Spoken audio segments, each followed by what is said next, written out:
बिहार के सुधीर इलाके में बसा वो गांव आज गांव नहीं लग रहा था। कभी 7 से 8 बजे तक जिस गांव को अंधेरा अपनी आगोश में ले लेता था, आज वो गांव 10 बजे रात तक रोशनी से जगमगा रहा था। गांव में इतनी रात तक उजाला, यानी जरूर किसी के घर में कोई फंक्शन है और उसने जनरेटर मंगवाया है। क्योंकि गांव में बिजली का पोल तो है, लेकिन उसमें बिजली अपने हिसाब से आती है, यानी अपनी मर्जी से। धर्मनाथ जी के घर से जनरेटर की आवाज लगातार आ रही थी।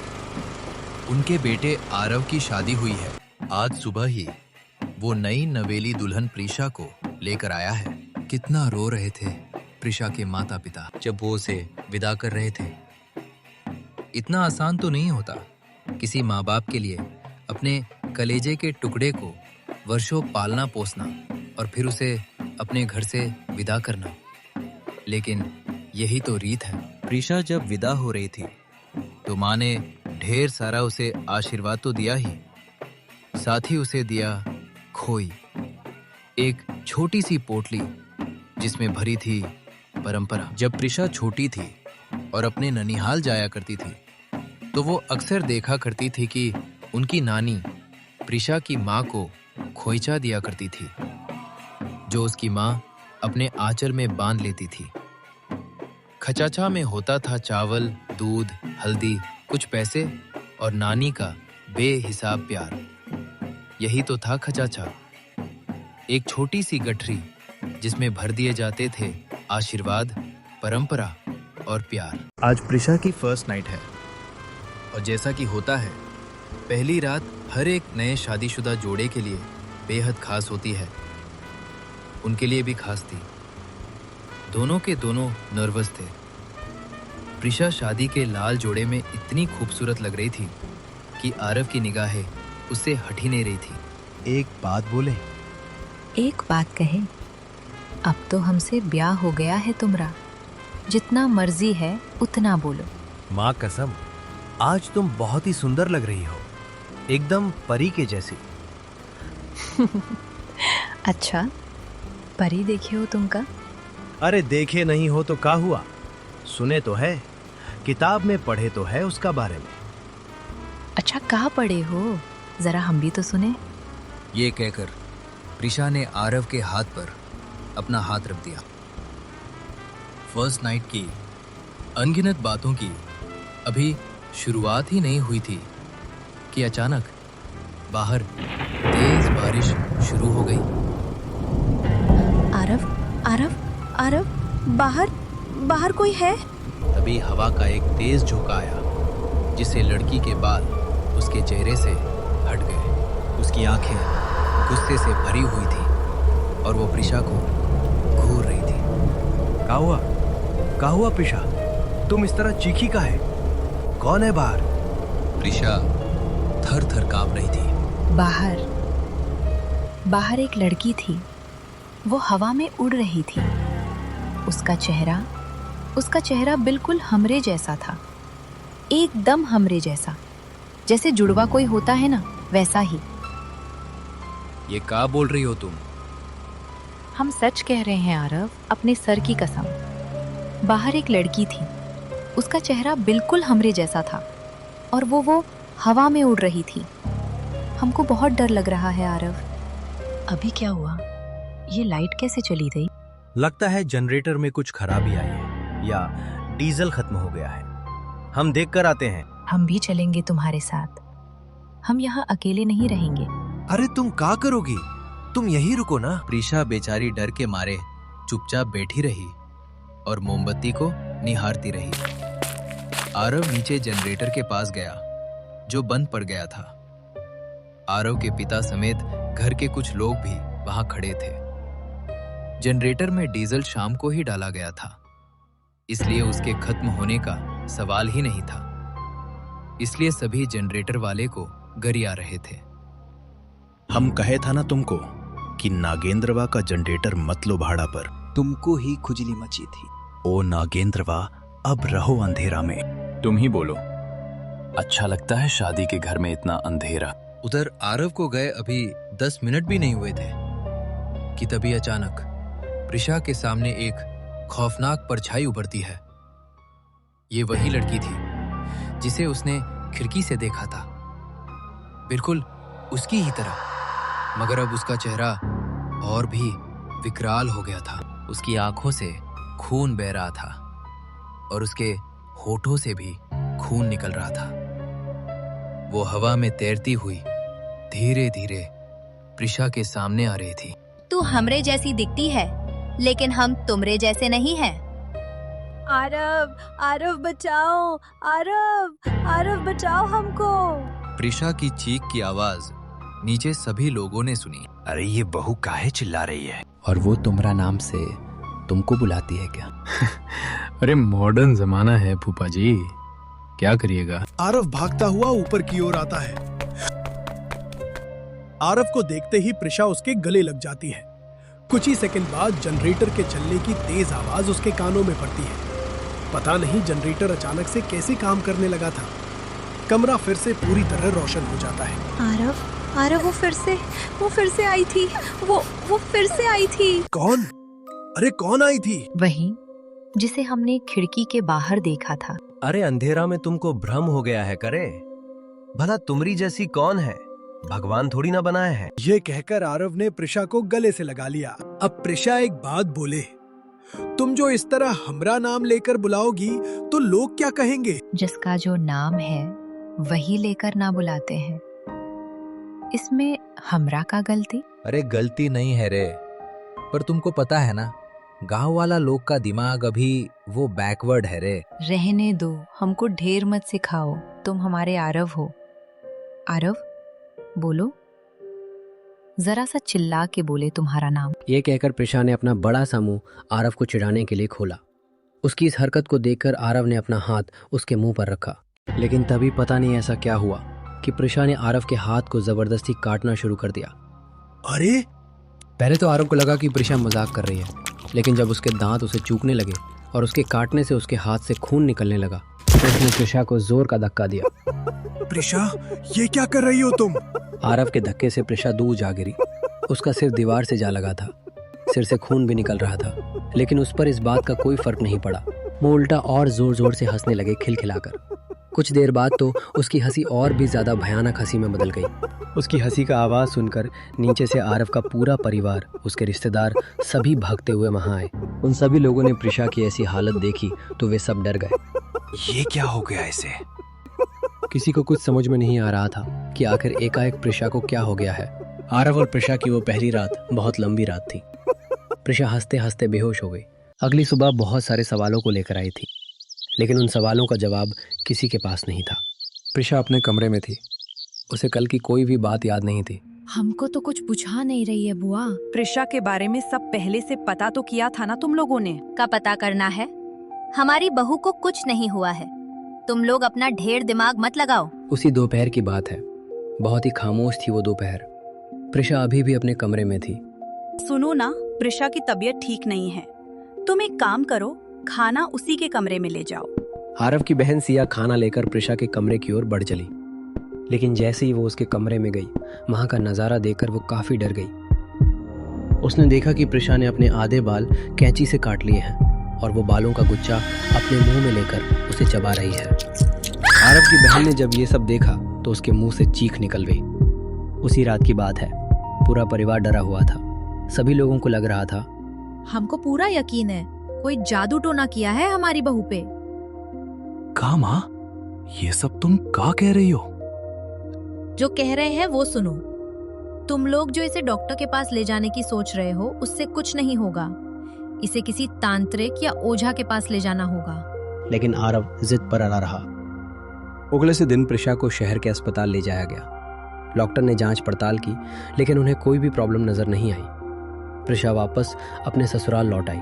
2 दिन तक सब कुछ सामान्य रहा, लेकिन 2 दिन के बाद की बात है। दोपहर में सभी लोग खाना खाने बैठे थे। आरव, बहू को नीचे बुला ले आओ। आरव प्रिशा को बुलाने उसके कमरे में गया, लेकिन वो तो अपने कमरे में थी ही नहीं। सावित्री महेंद्र प्रिशा अपने कमरे में नहीं है। कमरे में नहीं है का मतलब? कहाँ गई वो? अरे बाथरूम गई होगी। हम सब जगह ढूंढ लिए उसको, लेकिन वो नहीं मिली। आरव ये बात अपनी माँ से कह ही रहा था, तभी सिया की चीख उन्हें सुनाई पड़ी। भैया, आरव भैया, जल्दी आओ, जल्दी यहाँ आओ। भाभी को देखो, ये कैसी हरकत कर रही है। प्रिशा घर के पीछे बने कुएं में उल्टी लटकी हुई थी। कुएं के अंदर उसकी परछाई दिख रही थी, जो बहुत ही भयानक लग रही थी, और वो अपनी परछाई से ही हंस हंस कर बातें कर रही थी। आरव और उसके परिवार वाले जैसे ही वहां आए और उन्होंने प्रिशा को पुकारा। प्रिशा ने गुस्से से ऊपर की ओर देखा। उसने कुएं के ऊपर जो अपनी पैर फंसा रखे थे उसे ढीला छोड़ा और कुएं में छलांग लगा दी। आरव ने भी एक पल की देरी नहीं की और वो भी कुएं में कूद पड़ा। प्रिशा बिस्तर पर पड़ी थी। आरव उसे लगातार घूरे जा रहा था। उसे समझ नहीं आ रहा था कि आखिर उसकी प्रिशा को किसकी नजर लग गई थी। वो बार बार भगवान की मूर्ति के पास जाता और हाथ जोड़कर उनसे प्रार्थना करता कि प्रिशा ठीक हो जाए। उसके बाद 2 दिन तक प्रिशा बिल्कुल नॉर्मल रही। ऐसा लगा कि सब कुछ ठीक हो गया हो। प्रिशा को किसी ने कुएं वाली बात याद नहीं दिलाई। आरव भी अब खुश था। तुम ठीक हो ना प्रिशा? खुश हो ना? ये कैसा सवाल है आरव? तुम हमरे पास बैठे हो, तुम्हारा हाथ हमारे हाथ में है, तो हम ठीक नहीं रहेंगे? ऐसा फालतू सवाल हमसे मत पूछा करो। बाप रे, इतना गुस्सा? अच्छा प्रिशा, तुमको याद है अपना पहला मुलाकात? नहीं, हमको कुछ याद नहीं है। अरे बाबा, माफ कर दो हमको। अब हम तुमसे वैसा सवाल नहीं पूछेंगे। माफी ऐसे मानते हैं? तुम भी ना एकदम बैल हो, बैल। अरे ब्याह हो गया है अपना, थोड़ा चुम्मा वुम्मा लो, गले वाले लगा हो तब ना हम माफ करेंगे। प्रिशा की बातों को सुनकर आरव के चेहरे पर हंसी आ गई और वो पुराने दिनों की याद में खो गया। आरव अपनी नई हीरो होंडा मोटरसाइकिल से गांव से शहर की ओर जा रहा था। शहर के कॉलेज में उसका एडमिशन हो गया था। उसकी बाइक अब गांव को शहर से जोड़ने वाली सड़क पर आ चुकी थी। जैसे ही वो सड़क पर पहुंचा, उसने देखा कि गांव की अस्थायी से बस स्टैंड पर एक खटारा बस खड़ी है, लाल रंग की बस। गांव के लोग अक्सर उसी बस से शहर जाते थे, क्योंकि वही एक बस थी जो उसके गांव से होकर गुजरती थी। तभी उसने देखा कि एक बहुत ही सुंदर लड़की अपने पिताजी के साथ भागी भागी बस की ओर आ रही थी। क्या नए नक्शे थे उसके! आरव पहली बार में ही उस लड़की पर फिदा हो गया था। वो उस लड़की को घूर ही रहा था कि वो अपने पिता के साथ बस में सवार हो गई। बस तुरंत ही वहां से चल पड़ी। ये आरव और प्रिशा की पहली मुलाकात थी। प्रिशा ने तो आरव को नहीं देखा था, लेकिन आरव की आंखों में उसकी तस्वीर बस गई थी। 3 दिन आरव उसी लड़की के ख्वाब में खोया रहा। वो किसी भी तरह उससे मिलना चाहता था। चौथे दिन जब वो अपने कॉलेज की पहली क्लास में पहुंचा तो उसने देखा वही लड़की, वही शांत चेहरा, वही आंखें। वो क्लासरूम की दूसरी कतार में बैठी थी। आरव की सांस जैसे थम सी गई। वो लड़की जिसे उसने बस के दरवाजे पर देखा था, अब उसकी जिंदगी के दरवाजे पर खड़ी थी। उसका नाम था प्रिशा। प्रिशा मिश्रा। दिल की धड़कनों ने तो जैसे तालियां बजानी शुरू कर दी थी। अब दोनों एक ही क्लास में थे। वे एक ही नोट शेयर करने लगे, ब्रेक में साथ बैठने लगे और लंबी बातचीत भी करने लगे। धीरे धीरे उनकी दोस्ती गाढ़ी होती गई। पर आरव के लिए ये सिर्फ दोस्ती नहीं थी, ये उसका सपना था, जो अब उसकी बेंच के ठीक बगल में बैठा था। आरव प्रिशा के प्यार में पूरी तरह डूब गया था, लेकिन उसे इस बात का डर था कि अगर उसने अपने प्यार का इजहार कर दिया तो कहीं प्रिशा कुछ गलत ना समझ बैठे। लेकिन कहे बिना वो रह भी नहीं पा रहा था। खैर, कॉलेज बंद होने के 1 दिन पहले की बात है।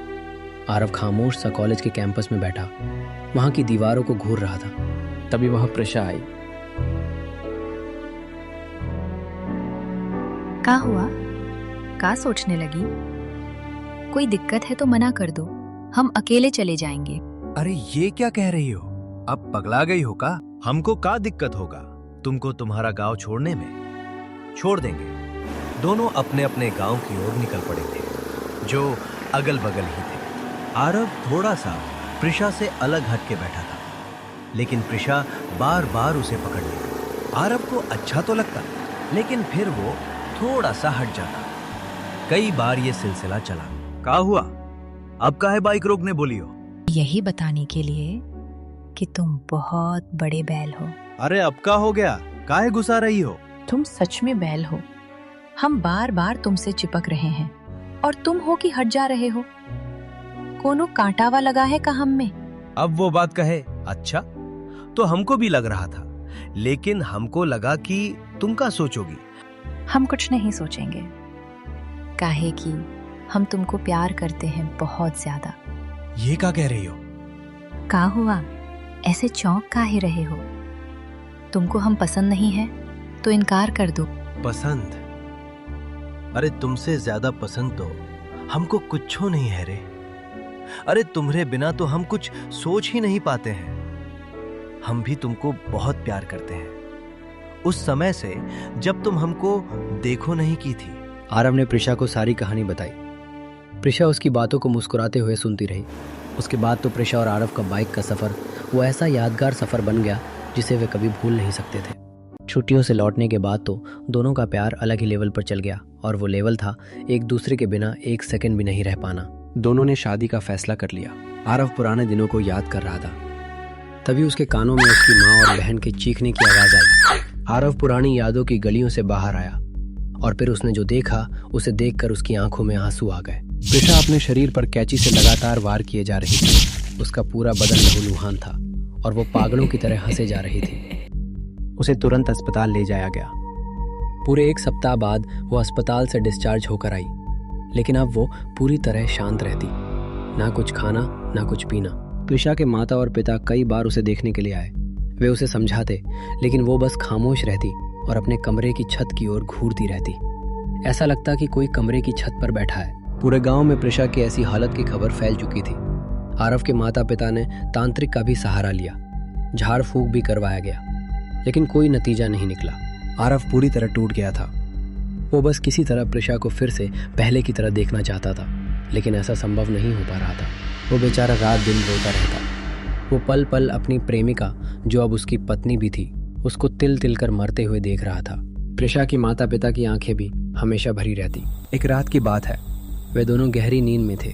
तभी उन्हें एहसास हुआ कि प्रिशा वहां आई है और उनसे रोते हुए कह रही है, महेंद्र, सावित्री, हमको बचा लो। हमको जीना है, हमको मरना नहीं है। हमको हमारे आरव के साथ खुशी खुशी रहना है। ए सावित्री, ए महेंद्र, कुछ करिए ना। बचपन में हमको कुछ होता था तो आप लोग हर वो कुछ करते थे जिससे हम ठीक हो जाते। अब काहे नहीं कर रहे हैं? हाँ बोलिए ना, हमको बचा लीजिए ना, तो ऊ हमको मार देगी। ऊ हमरे जैसी दिखती है महेंद्र, ऊ हमरे जैसी दिखती है सावित्री। रात के 2 बज रहे थे। प्रिशा की माँ और महेंद्र अपनी बेटी के लिए बहुत ही परेशान थे। अरे इतनी रात को कौन होगा? तमाम आशंकाओं के बीच उन्होंने दरवाजा खोला। महेंद्र, जल्दी चलिए, बहू रानी ने अनर्थ कर दिया है। आरव के घर के बाहर चीख पुकार मची हुई थी। आरव उस तरफ फूट फूट कर रो रहा था। प्रिशा का शरीर घर के बाहर लगे आम के पेड़ पर लटका हुआ था। उसने फांसी लगा ली थी।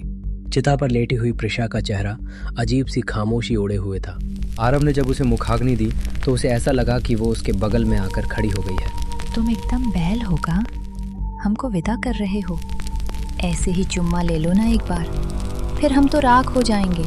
फिर किसको चुम्मा लोगे, किसको गले लगाओगे? आरव का सब कुछ खत्म हो गया था। 2 दिन बाद आरव भी अपनी प्रिशा के पास हमेशा के लिए चला गया।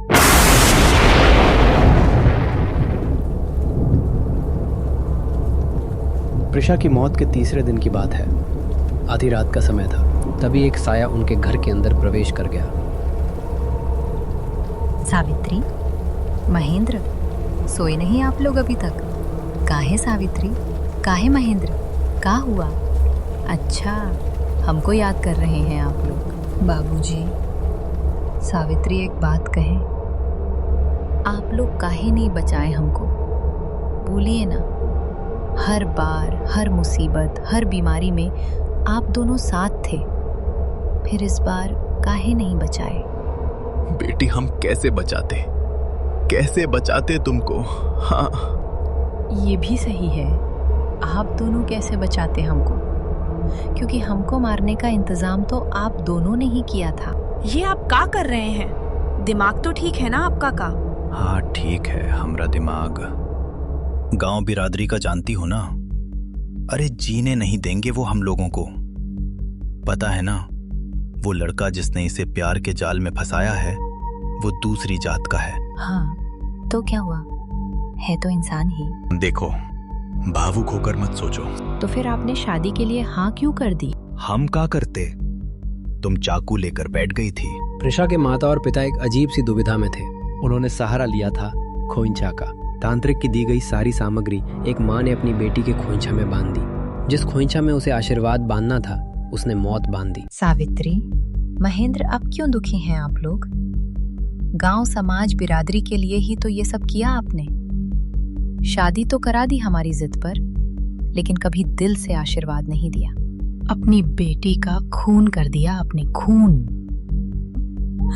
अरे ये कैसा समाज है, ये कैसी परंपरा है जहाँ कोई अपनी मर्जी से प्यार भी नहीं कर सकता। हम क्यों आपके घर जन्मे? क्यों? आप जैसे लोगों की गोद हमेशा सुनी रहनी चाहिए। प्रिशा के माता पिता के पास कोई जवाब नहीं था। वो बस अपनी उस बेटी की बात को सुन रहे थे जो अब इस दुनिया में नहीं थी। वे दोनों बस उससे माफ़ी ही मांग सकते थे, जिसकी उन्होंने कोशिश भी की। लेकिन प्रिशा कहाँ थी उनकी माफ़ी को सुनने के लिए? वो तो चली गई थी इस बेदर्द दुनिया से बहुत दूर, और छोड़ गई थी सन्नाटा और सवार।